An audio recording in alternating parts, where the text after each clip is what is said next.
CPI സംസ്ഥാന സമ്മേളനത്തിന് നാളെ ആലപ്പുഴയിൽ തുടക്കമാകും.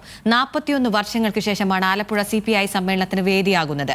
വെള്ളിയാഴ്ച ആലപ്പുഴ ബീച്ചിലാണ് പൊതുസമ്മേളനം.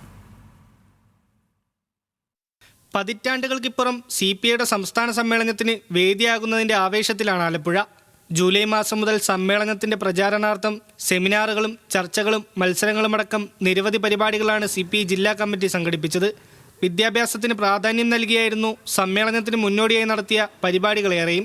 ജില്ലയാകെ വളരെ വിപുലമായ ഒരു ബഹുജന വിദ്യാഭ്യാസ പദ്ധതിയാണ് ഞങ്ങൾ ആവിഷ്കരിച്ചത്.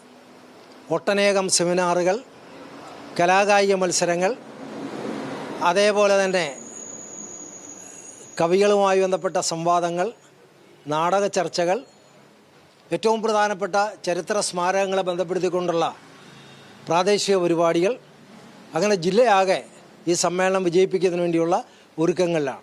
സംസ്ഥാന സമ്മേളനത്തിനായി ഒരുക്കങ്ങളെല്ലാം പൂർത്തിയായി കഴിഞ്ഞു. ബുധനാഴ്ച കളർക്കോട് SK കൺവെൻഷൻ സെന്ററിൽ വെച്ചാണ് പ്രതിനിധി സമ്മേളനം. അന്നേ ദിവസം നടക്കുന്ന സെമിനാർ മുഖ്യമന്ത്രി പിണറായി വിജയൻ ഉദ്ഘാടനം ചെയ്യും. പ്രകാശ് രാജാണ് മുഖ്യ അതിഥി. 12-ന് ആലപ്പുഴ ബീച്ചിലാണ് പൊതുസമ്മേളനം. സമ്മേളനത്തിന് വേണ്ടിയുള്ള ബഹുഭൂരിപക്ഷം തുകയും ആലപ്പുഴയിലെ പാർട്ടി പ്രവർത്തകരുടെ സംഭാവനയാണെന്ന് ജില്ലാ സെക്രട്ടറി TJ ആഞ്ചലോസ് പറഞ്ഞു. ജനങ്ങളാകെ കമ്മ്യൂണിസ്റ്റ് പാർട്ടിയുടെ സമ്മേളനം ഏറ്റെടുത്ത് കഴിഞ്ഞിട്ടുണ്ട്. ഇതിൻ്റെ ധനസമാഹരണം പ്രധാനമായും പാർട്ടി അംഗങ്ങളുടെ വസതികളിൽ സ്ഥാപിച്ച കുടുംബ ഹുണ്ടിക വഴി സംഭരിച്ച തുകയാണ്. കൂടുതൽ വരുന്ന തുകയും അങ്ങനെ സംഭരിച്ചിട്ടുള്ളതാണ്. മറ്റു തരത്തിൽ ബഹുജനങ്ങളുടെ സഹായം ഇതിനുണ്ടാകുന്നുണ്ട്. ജില്ലാ സമ്മേളനങ്ങളിലേതിന് സമാനമായി സംസ്ഥാന സമ്മേളനത്തിലും സർക്കാരിനും CPM-നുമെതിരെ വിമർശനമുയരാനാണ് സാധ്യത. ന്യൂസ് മലയാളം, ആലപ്പുഴ.